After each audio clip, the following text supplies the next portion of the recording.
Hello everyone. Today let's learn the nature of roots of quadratic equation.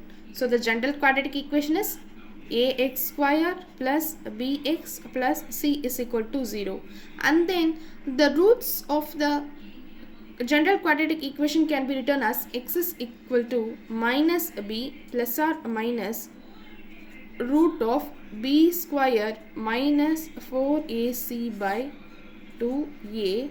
Here mainly this the b square minus 4ac, it is said to be an nature of roots which depends upon the value of b square minus 4ac is known as discriminant.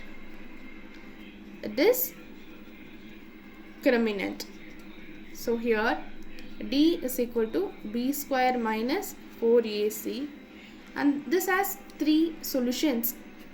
If d is equal to 0, then two equal real roots, and then if d is greater than 0, then two distant real roots, and then if d is less than 0, it is said to be then no real roots. Let me have an example question. 9x square minus 12x plus 4, which is equal to 0. Here I can write a is equal to 9, b is equal to minus 12, and c is equal to 4. So d is equal to b square minus 4ac. Here d is equal to minus 12 square minus 4 into 9 into 4.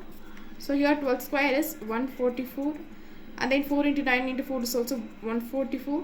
So I got d is equal to 0. If d is equal to 0, then it is said to be two equal and real roots. So it's two equal and real roots.